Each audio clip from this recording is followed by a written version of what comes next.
నమస్తే అండి. పిల్లలున్న తల్లిదండ్రులకి ఒక విన్నపం. ఇప్పుడు పిల్లలు ఉన్నారనుకోండి, వాళ్ళు సెటిల్ అయిపోయారు. చక్కగా ఓ ఫోన్ చేయలేదో, ఓ రాలేదో, ఓ మాట్లాడలేదో, బాధపడుతూ ఏడుస్తూ ఉన్నామనుకోండి, ఏడుస్తూనే రోజు గడిచిపోయింది. మళ్ళా ఏడుస్తూ ఉంటాం. మరి మనం అనుకున్నది జరిగిందా? జరగలేనప్పుడు ఎందుకు ఏడటం? పైగా ఏడుస్తూ ఉంటే నీ కన్నీళ్ళకి వాల్యూ లేదు అంటేనా ఏమైంది? ఇంకా అంత ఏడుస్తాం. అదేంటమ్మా, నేను అమ్మను కదా, నువ్వు అలాగంటే అలాగా అంటే, అమ్మనని నేను తల్లినని నువ్వు గుండెలు బాదుకుంటే అయిపోయిందా అని అడుగుతారు.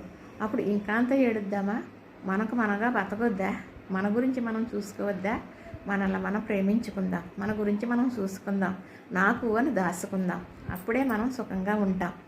అది పిల్లలైతే మాత్రం ఎంతవరకు చేయాలో అంతవరకు చేసేసాం కదా, ఇంకా లేనిది కూడా చేసి బాధలు పడకూడదు, మాటలు పడకూడదు. వారు బతుకు వాళ్ళ బతకనివ్వాలి. అలా హ్యాపీనెస్గా ఉన్నారు కదా, చక్కగా ఉండనిద్దాం.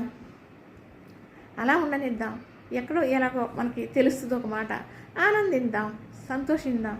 మనతో మాట్లాడలేదా, వదిలేద్దాం. మనల్ని పలకరించలేదా, వదిలేద్దాం. చూడడానికి రాలేదా, ఫోన్లో అనుకుందాం. అలా అనుకుంటేనే మరి శరీరాన్ని కాపాడుకోగలమండి. లేకపోతే ఈ శరీరం క్షీణించిపోయి రోగాల పాలైపోతుంది. అప్పుడు ఎవరు బాధపడతారో దాని గురించి మన గురించి మనమే బాధపడాలా? అవునా? ఆ పరిస్థితి ఎందుకు తెచ్చుకోవాలి? ఏదైనా సరే వదిలేయాలి. వదిలేసి చూసి చూడనట్టుగా ఉండటమే. భార్యకు భర్త, భర్తకు భార్య, కొట్టుకున్నా తిట్టుకున్నా ప్రేమ చూపించుకున్నా ఇదేనండి జీవితం. మన గురించి మనం ఆలోచించుకుంటే రోగాలు రావు, ఆనందంగానే వెళ్ళిపోతాం. అందరూ ఇది ఆలోచించాలని నా ఒక విన్నపం. పిల్లల తీరు ఇలానే ఉందండి, ఎక్కడ అలానే ఉంది.